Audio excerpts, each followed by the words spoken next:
conducting 3 R&D projects, which includes an R&D project from the Ministry of Home Affairs, Government of India.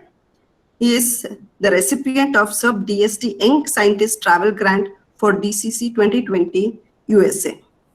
We welcome you for this FDP program, sir. Over to you, Javed, sir. Thank you, Dr. Rupa. At the very outset, let me share my slides first.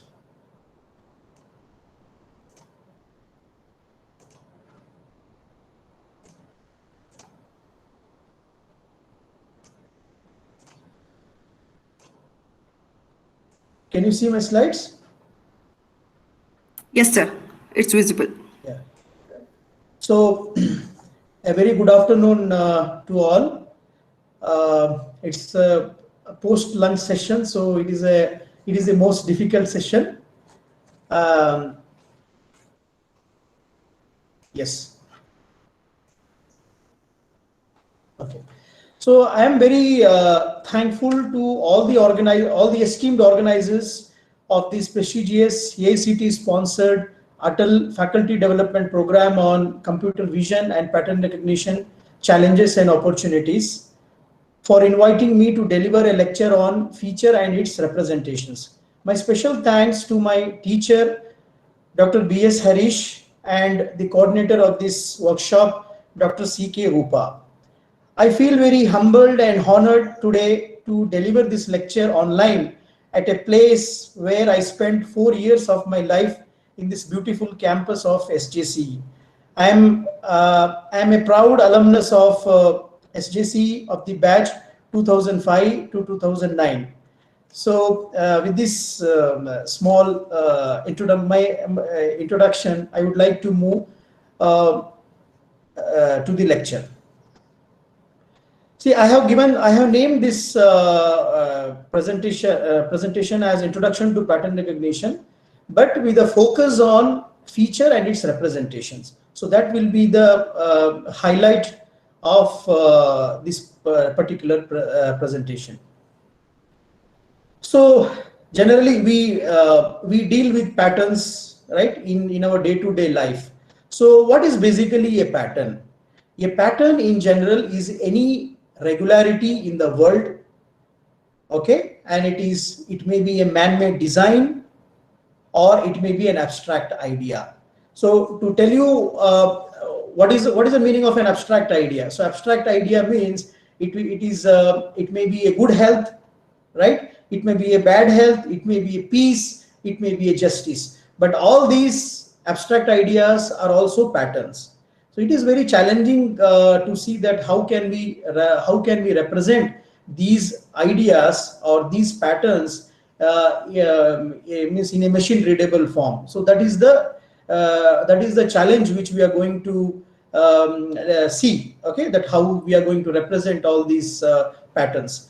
Elements of pattern repeat in a predictable manner. So that is also one more way to see the word pattern. And natural, so there are natural patterns like spirals. You can see here I have put this image. Okay, so you are seeing a pattern, right? Our eyes are seeing this pattern, but how to represent this with in a machine readable form? That means how a machine can predict that this is a so and so pattern. So this is the challenge here. Similarly, we see natural patterns in snowflakes, waves, foams, cracks, right? All these are patterns. And also we have some geometrical patterns formed through geometrical shapes like lines, curves, right? Holes. All these are example for geometrical patterns. And a very famous field of research is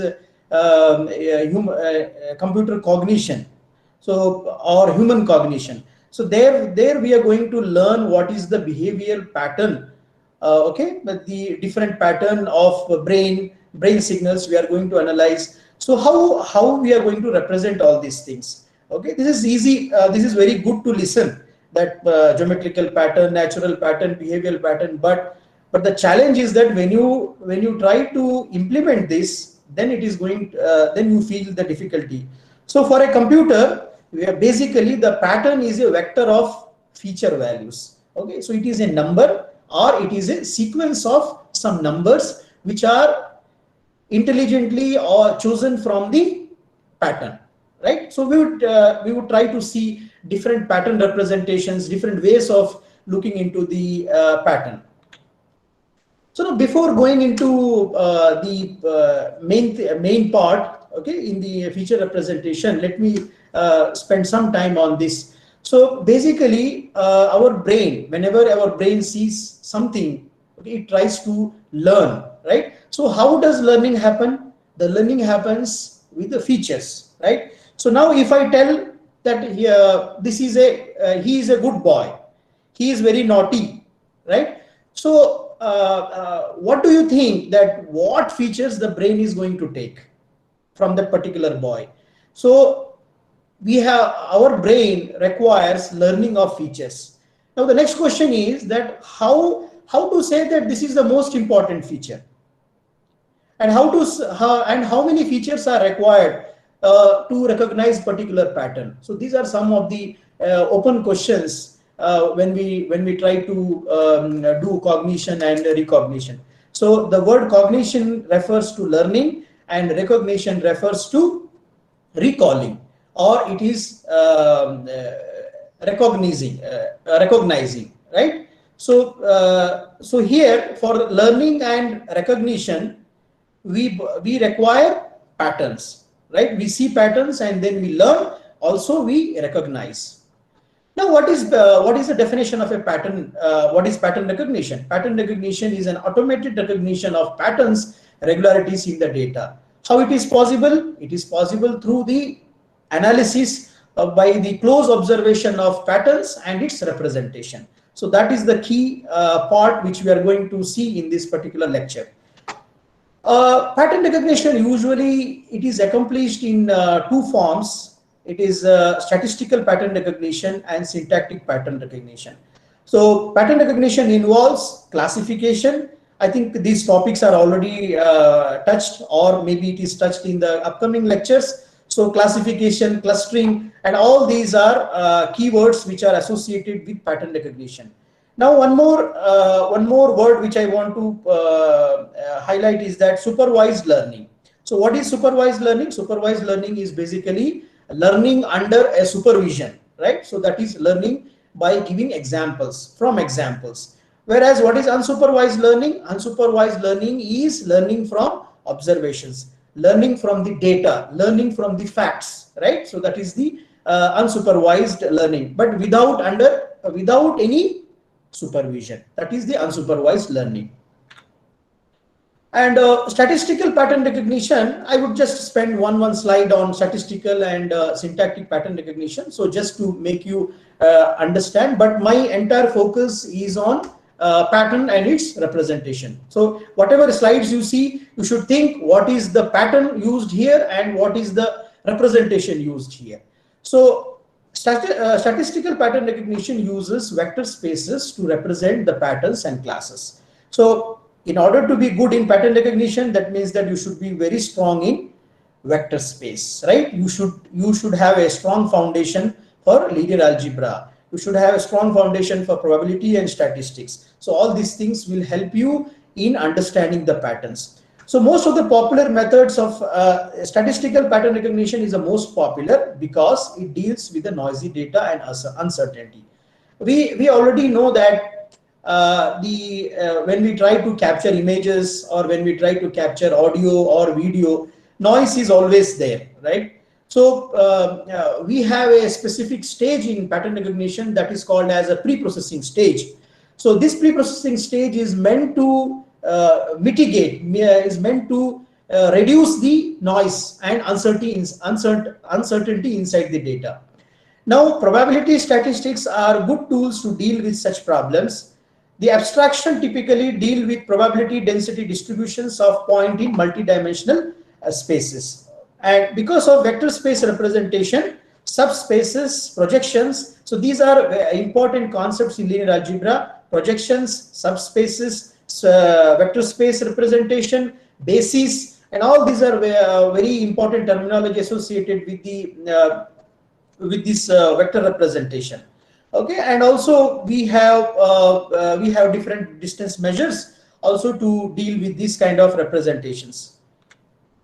Now I'm giving you one simple example. Okay, so now we have two classes, and one class, suppose we take star as the class of studious students, and a triangle as the non-studious student. Now a person, new student is coming into the class, and now that is represented as a green color.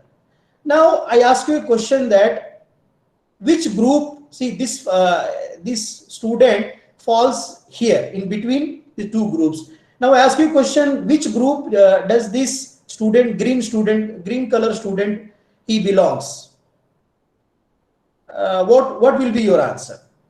You may say that this student belongs to non-studious class, this student belongs to studious class, but how, right? How we are going to make the decision, right? So now I'm just taking an area of interest, right? My area of interest. So I'm taking as a circular shape, and I'm trying to see who are the neighbors, right? Who are the neighbors? Suppose this student fits here. So there are two studious students as their neighbors, and there are three non-studious students in his neighborhood. So automatically, when you try to use any algorithm, nearest neighbor classifier, then this student would automatically get classified as non-studious student, right? Now let me try to extrapolate the idea. If I take like this, okay, now my area of interest, my area of observation is increased, right? It is increased. So now where does this new student belong? Now if you again calculate the distance, right? The number of the neighbors of this particular student. So you would see that there are only 4 neighbors here, but here there are 6 neighbors. So automatically you will classify this student to the studious class. So there are a lot of problems, right? So classification is not an easy task. And another question is that what are the features you are going to consider, right? So these are some of the challenges associated with this statistical pattern recognition.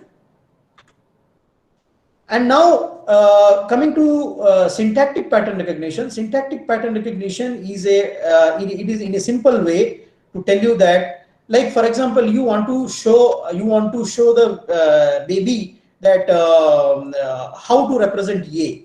So what you would do is that you will tell that there would be 2 strokes, right? There would be 2 vertical strokes and 1 horizontal stroke. So that would make A. What will be the other way? The other way is you can say that 1 right tilted stroke, 1 left tilted stroke, and then 1 horizontal stroke would make A. Similarly, you can give 1 horizontal, 1 vertical stroke for B, and then 2 curves, right? Okay, then or 2 holes. You can tell hole 1 and hole 2 to represent B. So what is the idea here? In the syntactic pattern recognition, we are going to look at the rules, right? Like here I am telling that there are 2 vertical strokes, there are 1 horizontal stroke, there are 2 holes, there is a one vertical stroke. So these are some of the rules and patterns by looking at which I am going to classify that this is A and this is B, right? Now let us see some points related to the syntactic or structural pattern recognition. Okay, here each object can be represented by a variable cardinality set of symbols and nominal features. So in the previous example, the line, the horizontal line, the vertical line, right? How many symbols? So and so these this represent the number of symbols represent the cardinality of the pattern. Okay, and it can be used if there is a clear structure in the pattern. So this is one drawback associated with structural pattern recognition. Strings of symbols form a formal language. So like for example, ECG waveform can be approximated with vertical and horizontal segments. Represent the relations as graphs. Okay, we can also represent the relations as a graph and also use the isomorphism technique to find some pattern within the graphs. Simple example, a child is learning, so I have already explained you this one, not ideally suited to deal with noisy environment. So the drawback of structural pattern recognition is that it cannot handle if there is a noise. It is very difficult. Okay, hence hence the statistical pattern recognition is more popular than the syntactic and structural pattern recognition. Now, what is pattern recognition? So pattern recognition, you can see that I have put at three. Okay, so this is a combination. Pattern recognition is a combination of all these three important research areas. So if you take artificial intelligence, machine learning activity is enriched with domain knowledge. What happens in artificial intelligence? What do? We try to frame rules, right? And we create an abstraction, and then that is used for machine learning, right? In artificial intelligence, we try to frame different rules, and then we make a decision based on that. Similarly, on the other side, you can see that data mining becomes more meaningful when we have when the training set is very large. So this is also very important technique to look inside the data. Okay, you have a very huge data. How to search for patterns? How to search for behavior within the pattern? So these three fields. But pattern recognition in broad, it is the agglomeration. It is the what we call it is the superset of all these three fields, you can say. Now let us go into a pattern recognition system. Basically what happens is that before I try to recognize a pattern, I have to acquire the data. And then I need to do pre-processing, because we know that the data which is coming naturally involves noise and maybe some artifacts. So that needs to be removed. And then we go for feature extraction. So my lecture would be more stressed on this feature extraction. I will not be touching on pre-processing, classification, or any other decision making. I am not touching all these areas. So it will be covered by the experts who are talking and who have already spoken.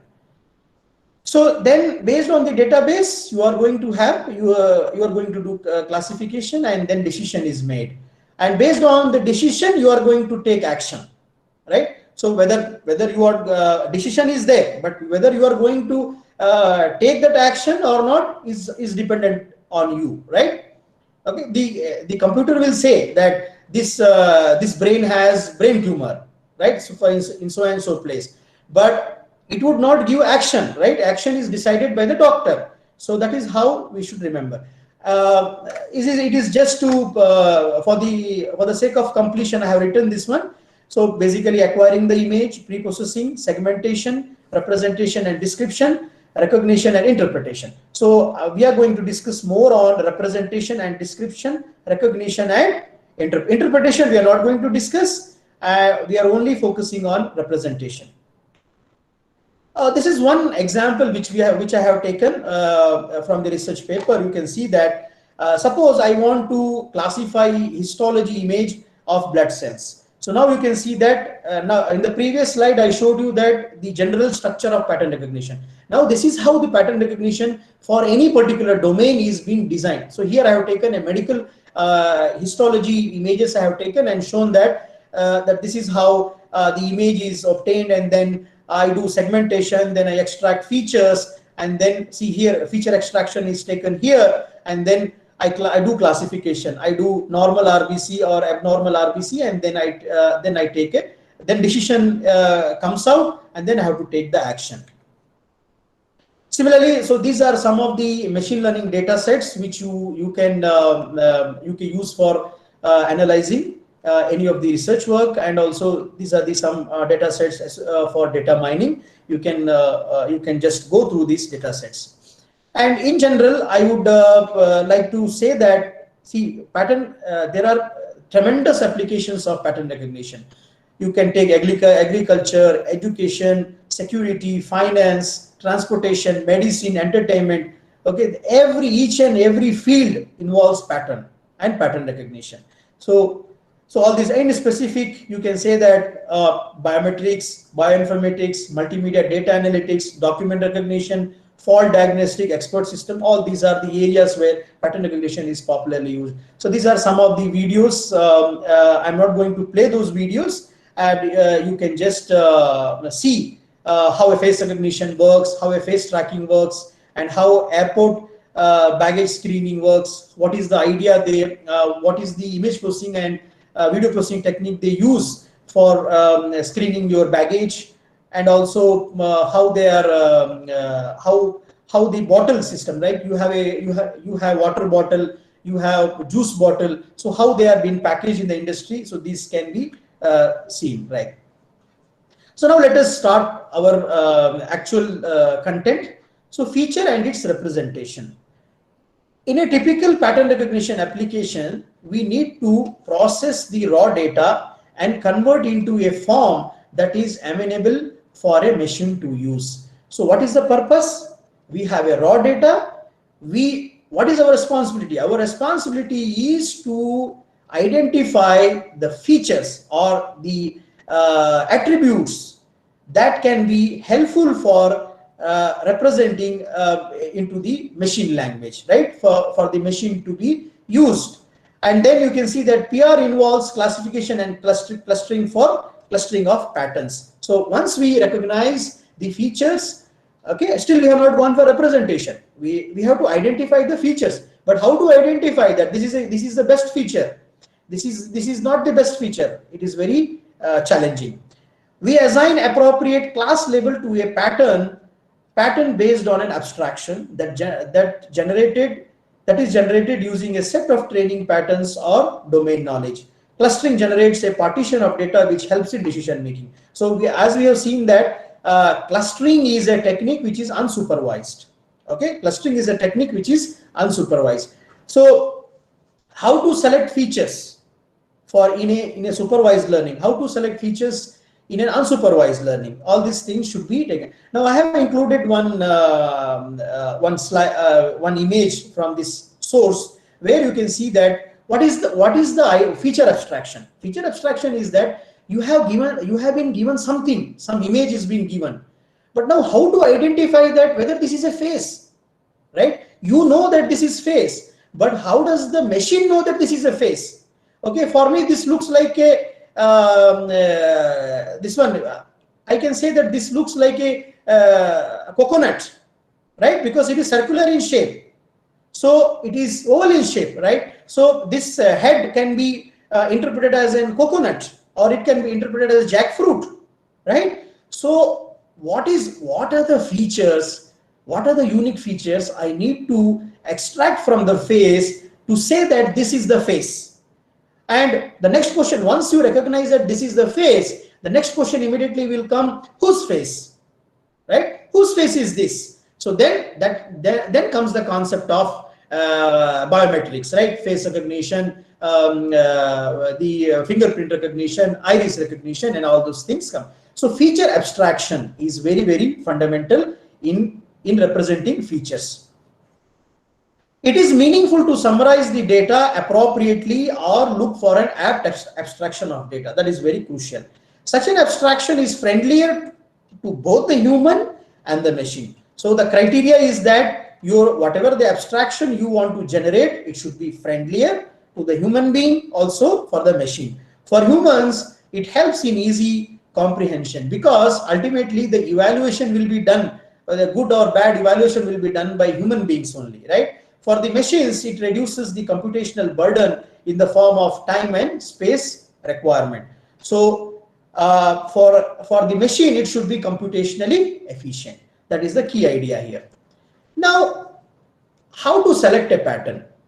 Okay, how to make choices for pattern. So I have taken one example of suppose we want to classify students in a class in 3 classes: short, medium, and tall, right? So just imagine what would be the best, what would be the feature to consider a student as short, medium, and tall, right?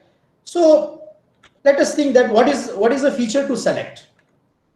So let me consider. I don't know which is the best feature. So let me randomly select weight as one feature.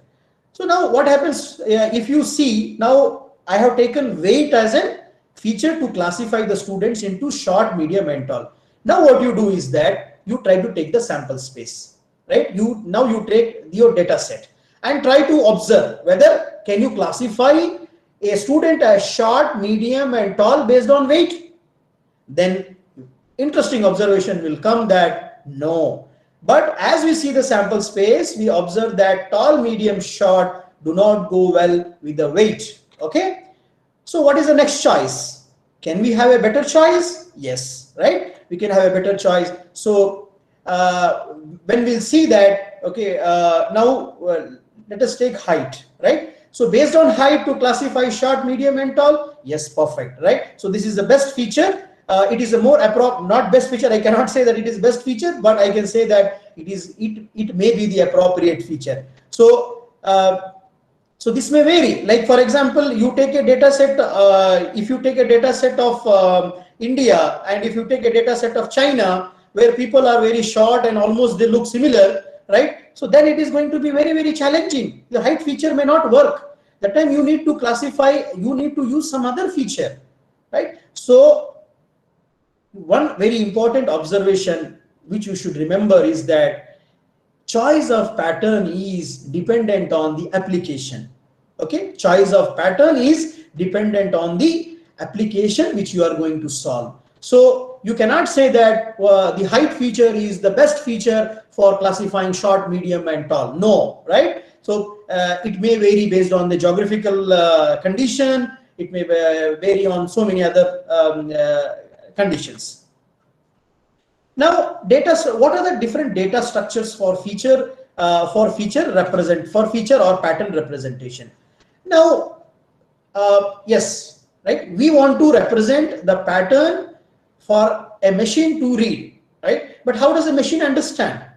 So these are some. I have listed some of the data structures which are very, very popularly used in representing a pattern. Again, I am telling that feature selection or the pattern representation is dependent upon the domain which you are trying to solve, right? The problem which you are trying to solve. Maybe numerical data. I would give some examples. You see that for some applications, the numbers may not work. For some applications, the graphs may not work. For some applications, trees would work in a better way. For some applications, some other thing would work, some other representation would work. So your data structure, the choice of pattern and choice of data structure should be intelligently done, and that should be based on the domain, based on the application which you are trying to solve it. I hope this point is very clear. Now I would take these these are some of the data structures, numerical value, right? So like for example, you have a height feature. So height feature is one single numeric value. Now, if you want to represent what you call a human being, if you want to represent a boy or a girl, so it is not enough that you have only height as a feature, right? You need to have height, you need to have weight, you need to have what you call age, you need to have whether it is male or female. So all those features means there are multi features. So in real life, one single value is not sufficient. So we want a vector, right? We want a vector representation where we can take multiple numerical values, okay, and then try to solve our problem. Then there are also certain certain problems where numerical value is not sufficient. You need to go for strings. So the example is a DNA sequence, right? So there we are dealing with the strings. And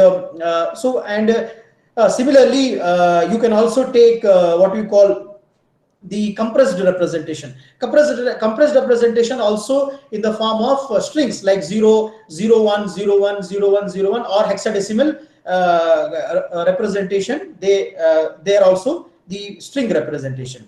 The third representation is a logical descriptions. This is very popularly used in artificial intelligence, where we try to represent a pattern with the help of certain rules. And also fuzzy and rough pattern. I think this is already covered by Professor Nagendra Swamy sir. So he has, I think, taken the fuzzy. So I'm not going to discuss much. I would just give one example, and then we'll proceed further.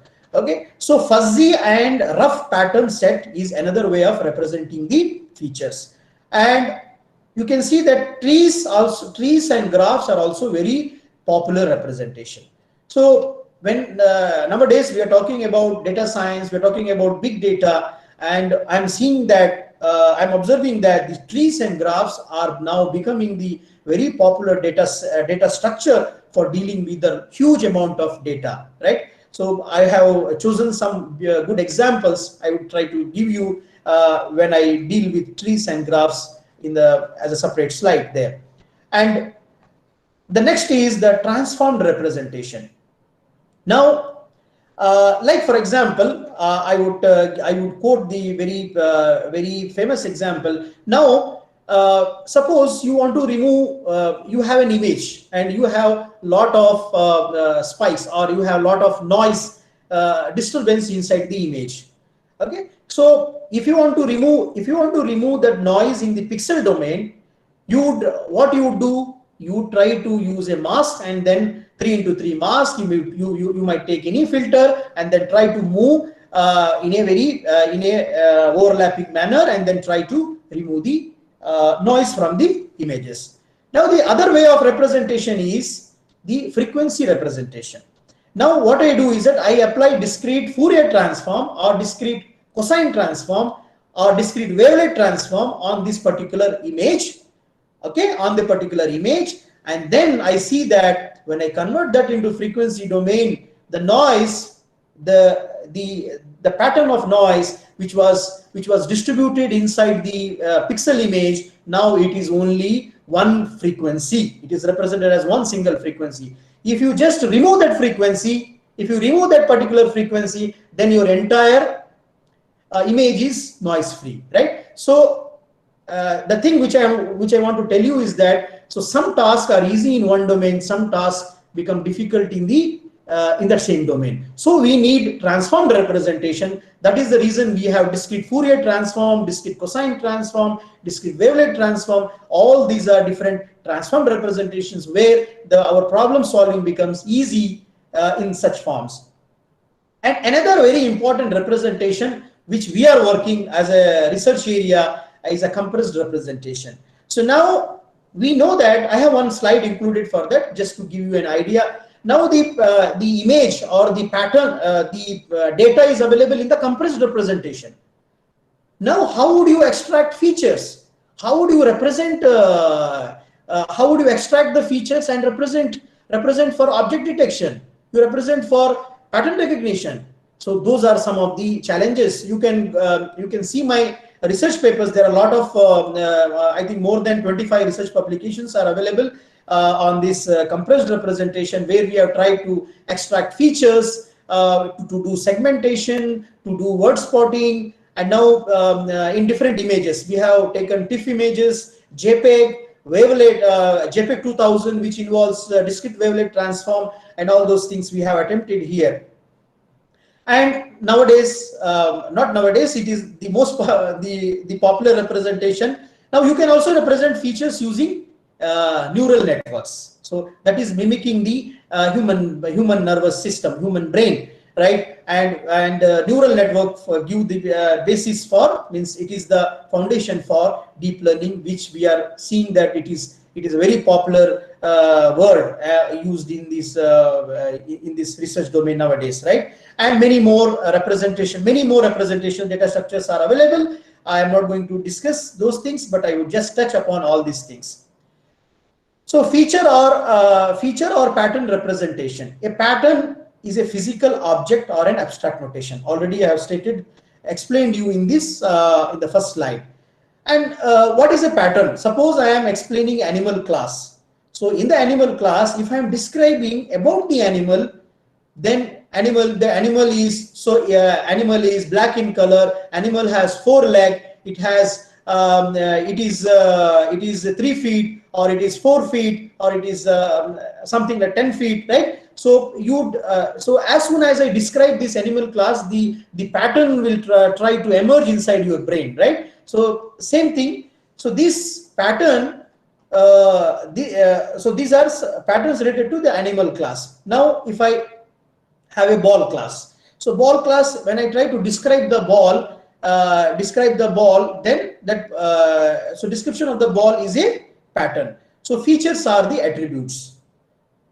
Then choice of attributes and representation of pattern is a very important step in pattern recognition. I already told you that choice of attributes and its representation are very, very fundamental, and also it is domain dependent, right? It is always application dependent. So now I have extracted this image from the internet. I am just showing you that you want to recognize this, you want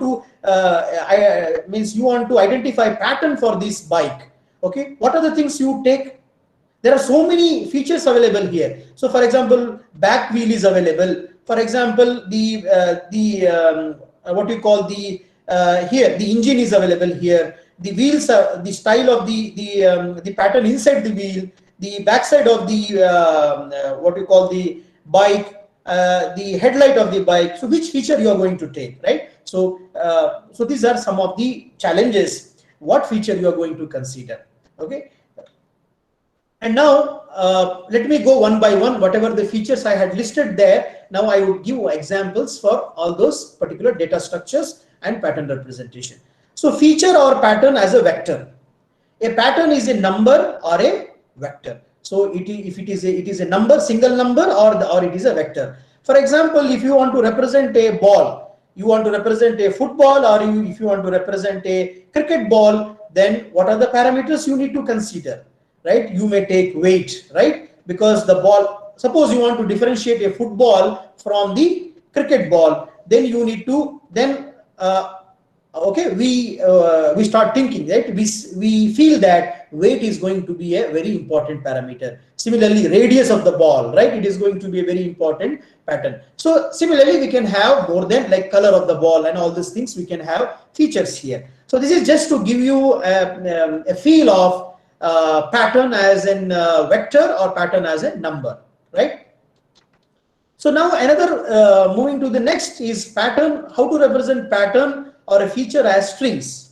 So here example is a DNA sequence. So a gene can be classified as a region of the chromosomal DNA constructed with 4 nitrogenous bases, and we know that adenine, guanine, cytosine and thymine. So AGCT, this is the representation, and the DNA sequence will be a long sequence. So you can see here, right? DNA sequence will be very long sequence. So I have not worked in this particular area, so I cannot give you more information. But yeah, I can just tell you that the feature representation is in the form of strings here, and we need to identify patterns, or we have to do pattern recognition within this particular string. So all those what we call the distance measure related to the strings are useful here.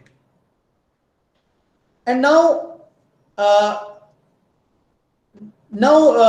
want to the third way of representation is the feature or pattern as a logical description. I told you that if you have already studied artificial intelligence course, then you would see that the artificial intelligence involved, okay, it involved the framing of rules. Like for example, if you want to identify a cricket ball, okay, before going there, let me explain you that this is the attribute, right? These are at x1, x2, x3 are all the attributes, different attributes. And for example, okay, let me take the if I want to represent a cricket ball, a rule for a cricket ball, then what I do is that color equal to red or white, color equal to red or white, and make equal to leather, and shape equal to spear. If you have this, if it is true, like you can see that the cricket ball can be red color or it can be a white color. So either of the, if it is true, then this is true, right? This is true. And yes, if it is make is a leather, it is true, and the shape is sphere, then definitely it is going to a cricket ball, right? So this is one. We can also represent features as a logical description. And another very important feature or pattern representation is using fuzzy or rough set pattern. So I will just, I have 2 slides for this particular topic, and just to give you the idea, fuzzy is used where it is not possible to make a precise statement, right? You cannot make a precise, suppose I ask you a question, how much hot the coffee is, right? You cannot say how much hot the coffee is, how much cold the ice cream is, you cannot say, right? It is very difficult. You need to measure the hotness and the coldness okay, of the of the coffee or the ice cream, which I'm trying to tell. So it is used to model a subjective, incomplete and imprecise. Okay, so that is why the name it is fuzzy. So in a fuzzy set, the objects belong to set depending on a membership value which varies from 0 to 1. Okay, so now what I do is that I do not represent hotness or coldness with single value, but I have a range of values, and there I say that 0 is cold and 1 is very hot. Suppose now I ask you a question, how much hot the coffee is, you might give the membership of 0.6 or 0.9, something you try to give that. And another important application of fuzzy is the fuzzy pattern representation is predicting the missing values. Suppose you have some feature missing. Suppose x equal to some, I don't know, this feature 3 and 7. The missing value can be represented as an interval which includes its possible values. So what you do is that you had some missing feature here. What did you do? You try to okay, now what did you do? You try to represent it from 0 to 1, right? So now at least see, instead of not having any feature, at least you have some feature here. What about rough sets? What is the meaning of a rough set? A rough set is a formal approximation of a crisp set in terms of pair of sets, right? So please remember, it is a approximation of crisp set in terms of pair of sets. What is the meaning? See, I am not sure, right? I am not sure that this, like for example, how much hot the coffee is. I am not sure that this is the hotness. So what I would tell is that I would define a lower bound and the upper bound, right? I would define the lower bound and the upper bound, which would help me in so that is why we tell it as a rough set. It is a rough pattern, you can tell. It is not a soft pattern, it is a rough pattern. And the lower and upper approximations set themselves as a crisp sets. Okay, within the rough set, the lower and the upper approximations are crisp in that. They are fixed, right? They are very concrete numbers. So the representation is x bottom and x top. The lower approximation of x is a collection of, see, now we should remember here, the lower approximation of x is a collection of objects which can be classified with full certainty. You should remember, right? So this is the full certainty. If this is the value with which you can classify a particular object with full certainty, whereas the upper end is, you can see that the upper end collection of may be, right, may possibly be classified as the, so it is not a concrete, it is not a certain, whereas lower bound is certain, upper bound the uncertainty starts increasing, you can say like that.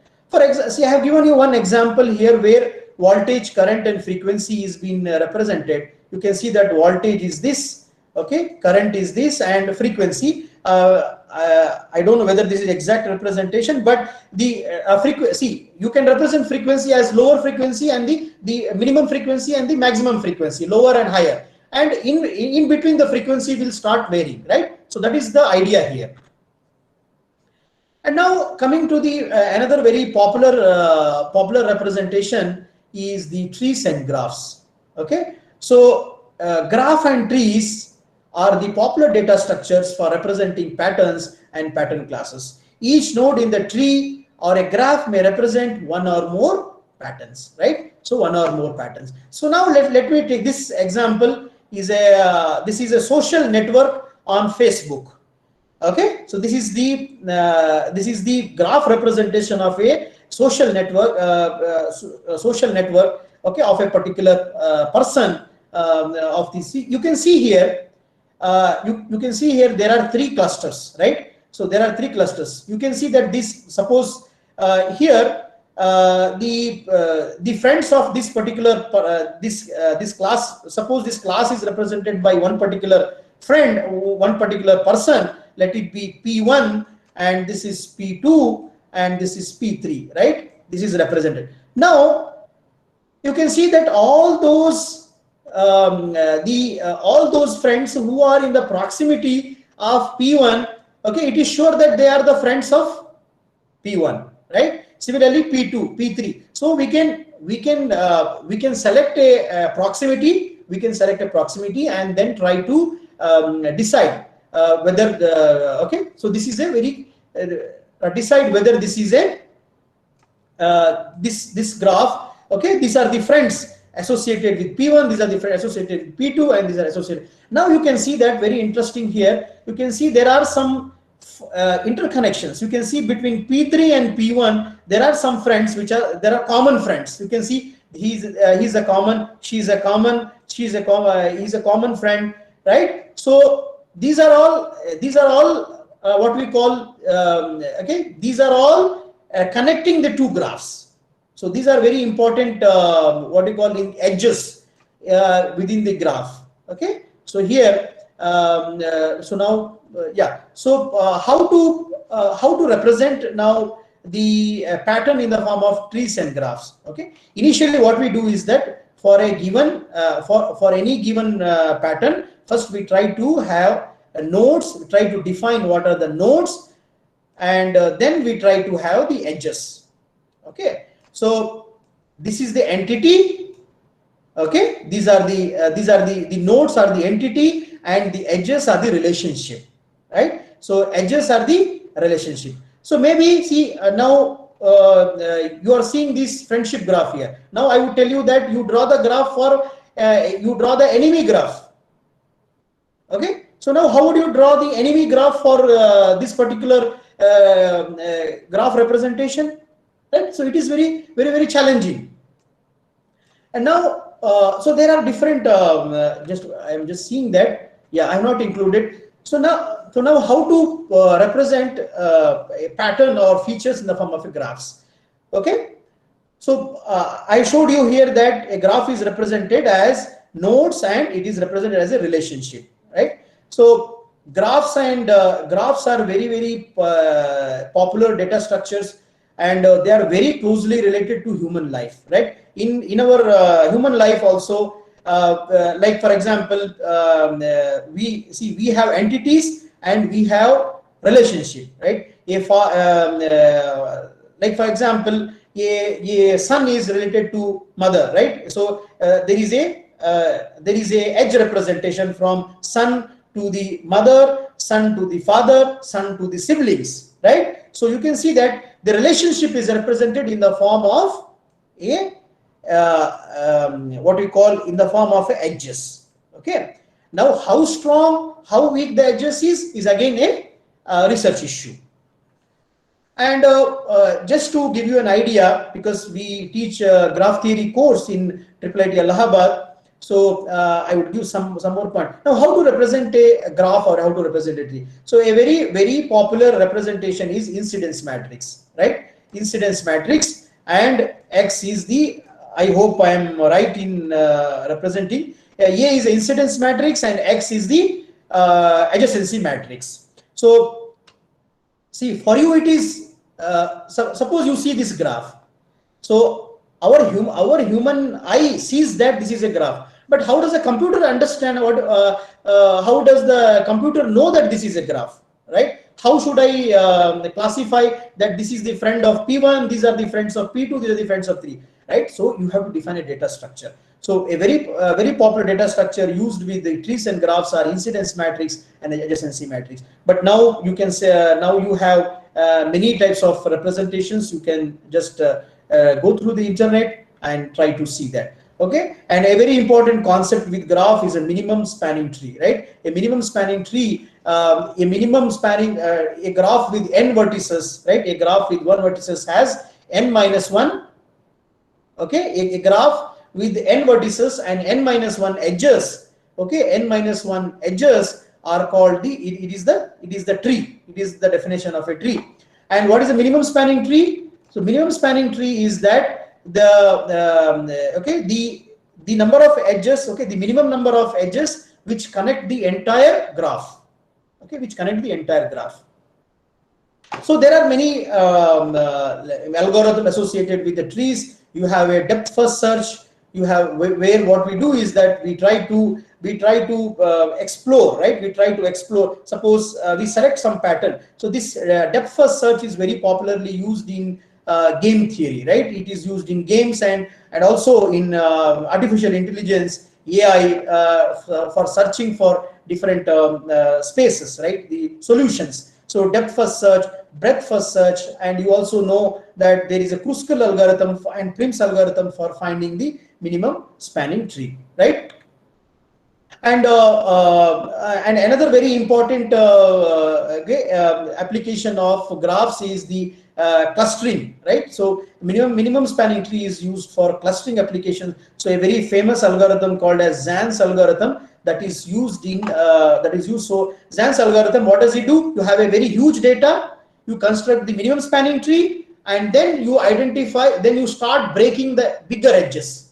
Okay, then you start breaking because you know that the edges which are smaller edges, see, you can see here this example. You can see this example. See, which is the longest edge here? The longest edge is here, right? Okay, the longest edge. But when you break this longest edge, your the cluster is not very, what you call the cluster formed is with one means you will get this. Suppose you break this edge, so you will get only cluster with one element. So which is not a good idea. What you do is then you search for second longest edge. Now you break this one. When you break this one, you would get this cluster, right? And then when you break this one, then you would get. So these three clusters you would get, and that is the idea of Zan's algorithm here. And I'm not going to spend more time on this because these are very well-known ideas like proximity measures. Okay, Euclidean distance, cosine symmetry. Now you have I will tell you the brief basic idea. Now you have selected some features and you have represented in some form, vector, strings, graphs, okay, spanning tree or something you have represented. Now the thing is that suppose you have two patterns. Suppose you have two objects. Now, how would you differentiate between these two objects? So that comes, okay, then comes the proximity measure. How do you say that these two objects are similar or these two objects are different? So then we have different proximity or distance measures we tell, and they are used in solving. So there is a distance, cosine similarity is there, Euclidean distance, Manhattan distance, and all those distance measures are there. I have just noted. So this is a Manhattan distance, this is Euclidean distance, and this is Chebyshev distance, and you have a Mahalanobis distance. So these are very famous distance, and these distance measures are metric, right? So metric is positive reflexivity, symmetry, and triangular. So these three properties are satisfied these metrics. And non-metrics are cosine similarity and the edit distance. Okay, so edit distance is one. You can look forward here. Here, edit distance is that how much such insertion I have to do into the string such a way that the two strings become similar, right? That is the idea. And now, so we had features, we had feature representation. Now, okay, how to extract the features?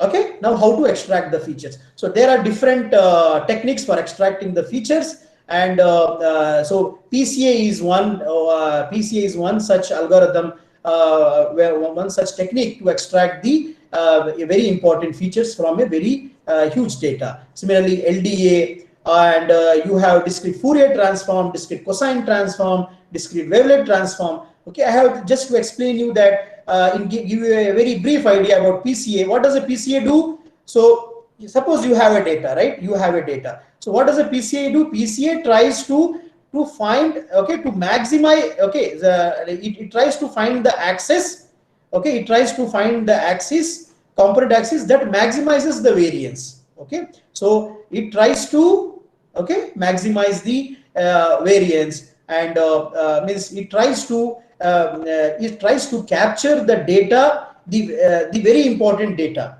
Okay, it tries to capture the very important data. Now you can see that with these two, lambda 1 and lambda 2, the majority, the space spanned by lambda 1 and lambda 2, actually the eigenvectors lambda means the eigenvectors x1 and x2 are being completely preserved here. That is the idea. Similarly, what does LDA do? LDA, what it does, it takes different classes and then it tries to project on a line, okay, on a line like this, you can see here, such a way that the, okay, the where means the distance between these cluster points are maximized, and the distance between all the points and this one is minimized. Okay, so that is how I have to shrink the within class, the classes should shrink, and the difference between the classes should increase. That is the philosophy of this LDA. And now the next idea is that feature. So this is the feature extraction. I'm not going in details. I want to just give the pointer that we have now, there are also some techniques to extract features automatically, right? So that is the idea. PCA, LDA, okay, are the different techniques. I think this has been this would be dealt by some experts. They would explain PCA and all these techniques. And what is feature? Yeah, just to give you one more very important point. Now you have this discrete Fourier transform, discrete cosine transform, discrete wavelet transform. Okay, what is the idea here?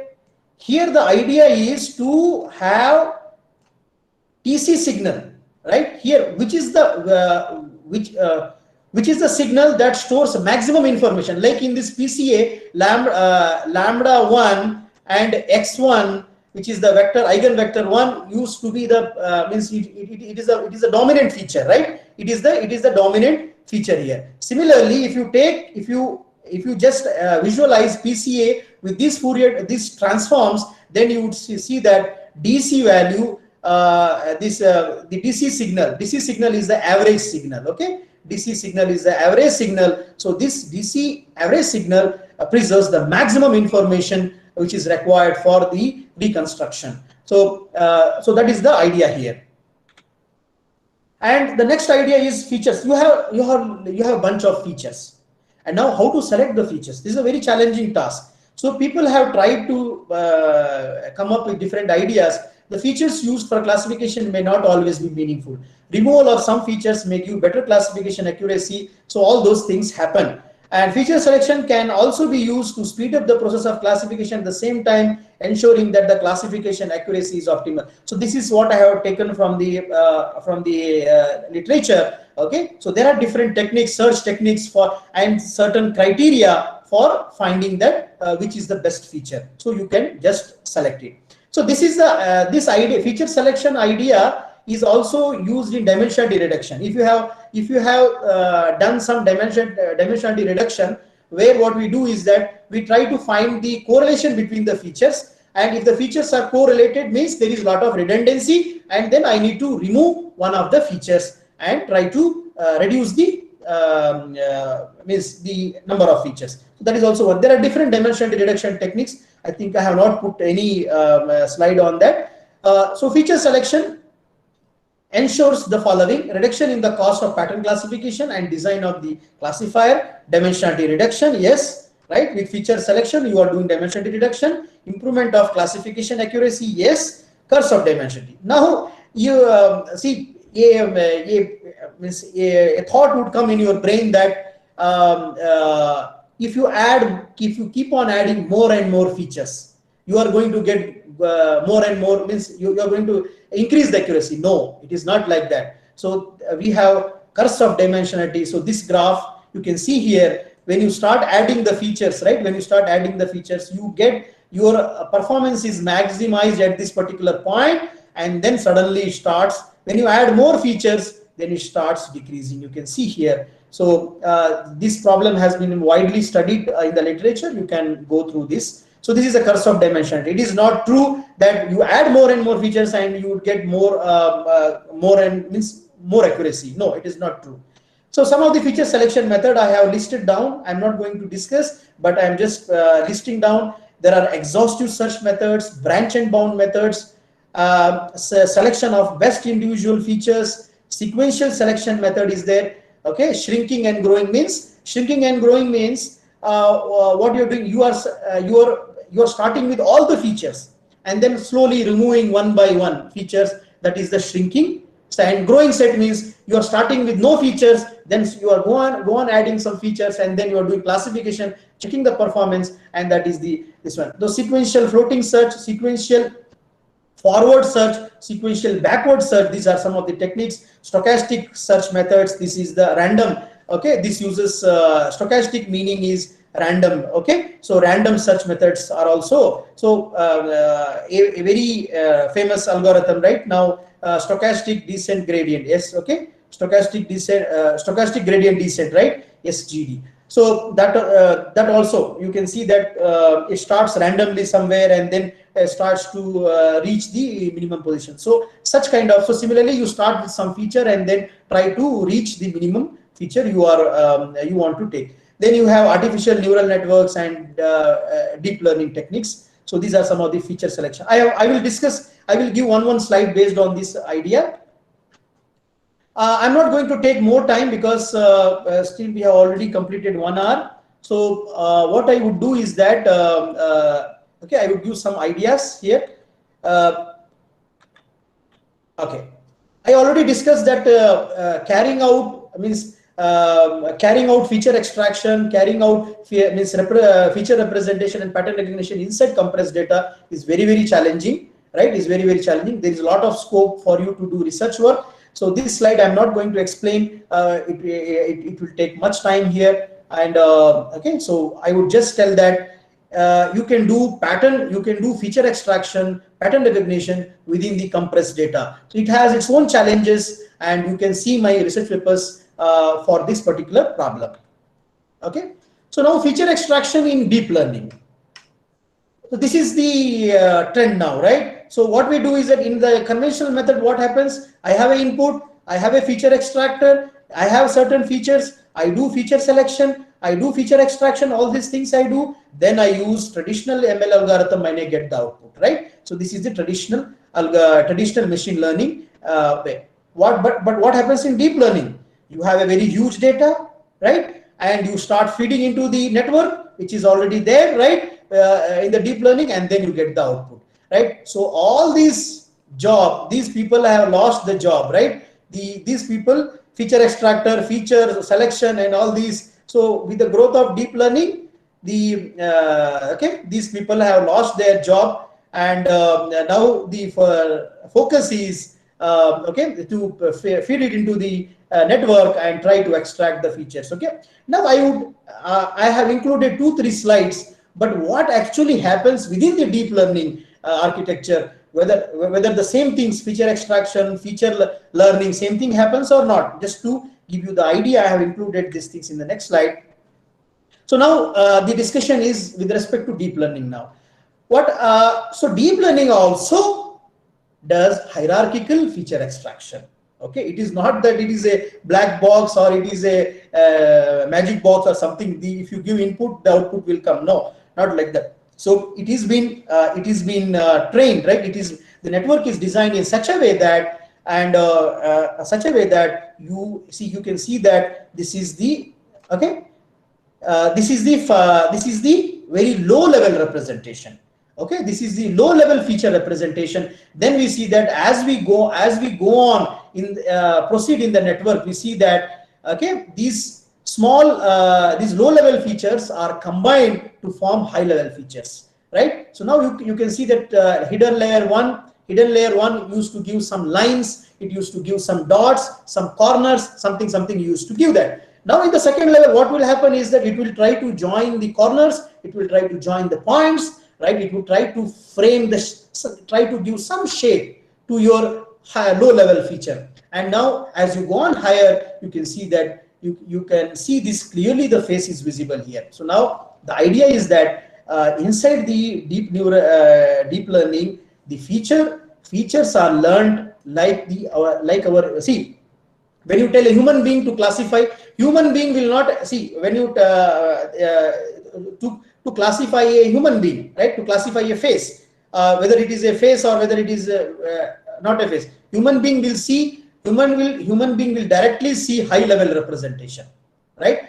High level representation, and directly suddenly it will make decisions. So our brain is so powerful that it can capture high level representation at one instant, right? So that is the God's gift given to us, that we try to represent, we try to extract high level features, and we work with high level features. But for computers, we need to train, and that is the idea here, that you have a set of hidden stages, where what you do is that you have a lower level feature extracted at the first level, then you go on increasing, you add it, and then finally you have the high level representation. But you can see that the classification will be done using the high level representation. That is the key here. And this is another example which I have shown here. You can see low level feature. Suppose this is a car image. So car image, how low level features, middle level features, you can see here. These are mostly focused on points, lines, and something. And then here it is focused on shapes, and then you get shapes in a more precise form. Okay.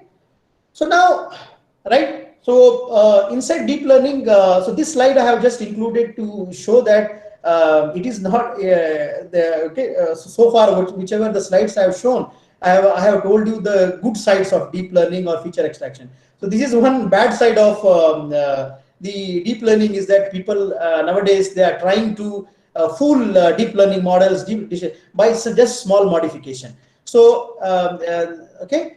Adversarial perturbation is a change to a physical object that is deliberately designed to fool a machine learning system into mistaking it to something else, right? For example, this is a cat image. Now what I do is that for this cat image, I try to add some disturbance. You can see that it's a very small disturbance I try to add, and then you can see that your classifier, your deep neural network or deep learning classifies this cat as a dog, right? So that is how the different, and many research work is going on. There is a separate track for adversarial perturbation in CVPR. You can just go through papers here. And the last point which I want to make in this feature and its representation is that, see, suppose this is a deep learning model. Okay. Now what people are trying to do is that they are trying to give they then try to do reverse engineering, reverse feature mapping. So what is reverse feature mapping? Suppose this is the MRI image, okay, and it contains a tumor here, and then what you do is that you it will go through all the stages, and then finally you get the output that it is a tumor. That means the MRI image contains a tumor, okay, in that particular location. Now what you do is that now you go reverse. How did you get the output? Okay, what are the neurons which are responsible for this particular, okay, now you got the output. Now you trace in reverse order. What are the neurons that were activated for defining that this is a tumor? Okay, defining this tumor. So people are also doing this. I think we conduct at IIIT Allahabad, we conduct deep learning workshop here. So in that lecture, I came across this idea that people are trying to understand. Okay, for this particular output, what are the neurons? What is the credit of the neurons that were activated, and okay, which means the firing neurons. The meaning is the firing neurons which were responsible for this feature, for this particular decision making. So that's all from my side, and so these are some of the references. Most of the contents which I've taken is from the pattern recognition and introduction by Narsimurthy and Sushila Devi. They're from Indian Institute of Science, and then some pattern classification book by Duda Hart, and then my thesis, that compressed representation.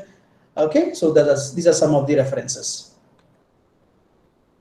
Okay, so thank you, and this is one image which I put, that if you give you have a classifier design, and then you give this image to the classifier and just check what is the output it is going to give.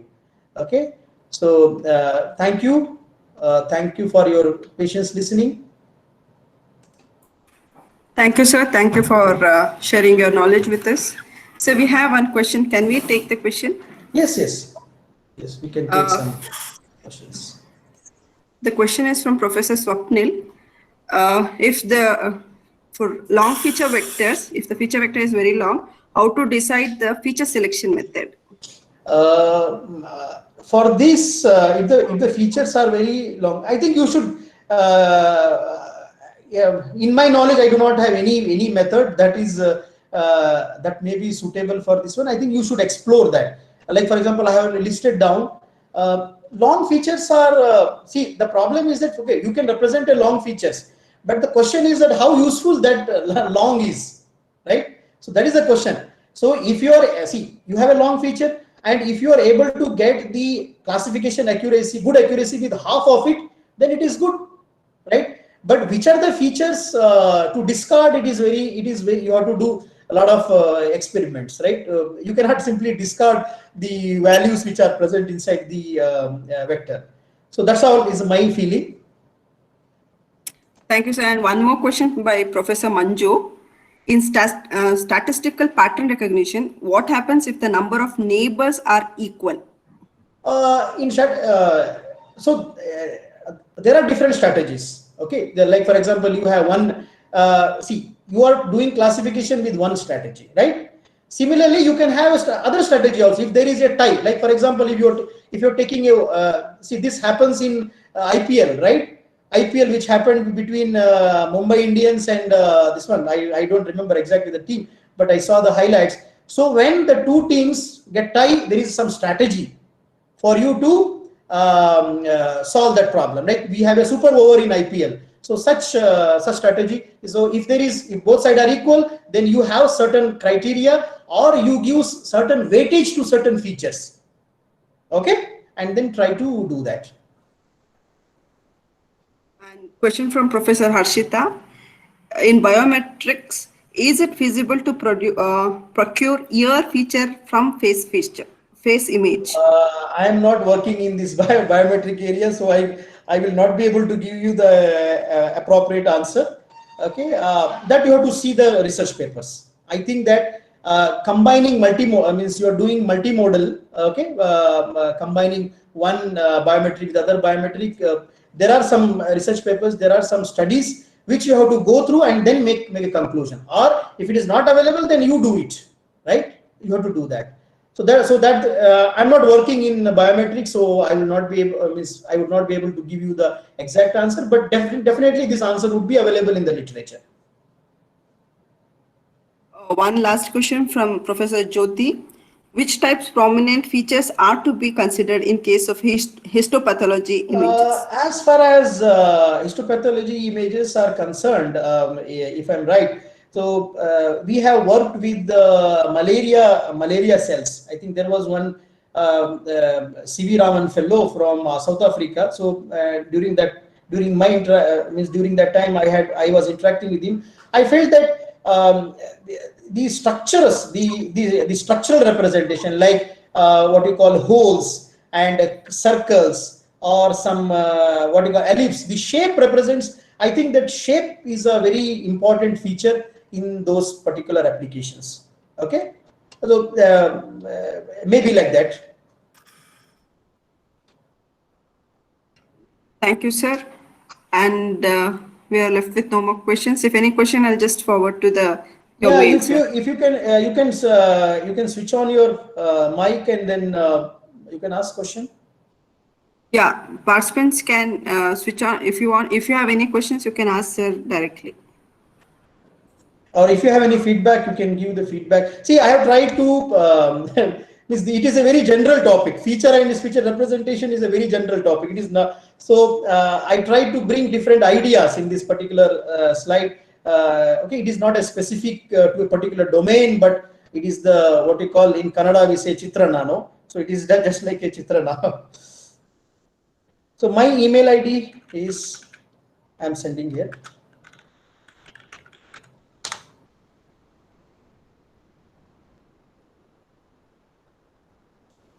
I can share the slides also with the organizers. I think if they are willing, then they would give you the slides. Okay. Yes, sir. Many participants have asked for the slides.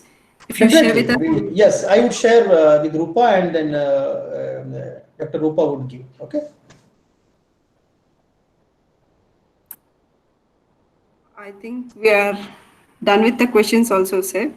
And I take this opportunity to thank you for giving consent for this FDP and delivering such a wonderful talk in this FDP. So thank you very much for your Thank time. you. Thank you. Thanks to the entire organizing team. Thank to Professor Harish sir. So Professor Harish sir is my teacher, and I did final year project under Dr. Harish sir. I Sir think is sir is in there. the group. Sir is Yes, sir, there or sir is not? there. Sir is there, sir, sir is there. He's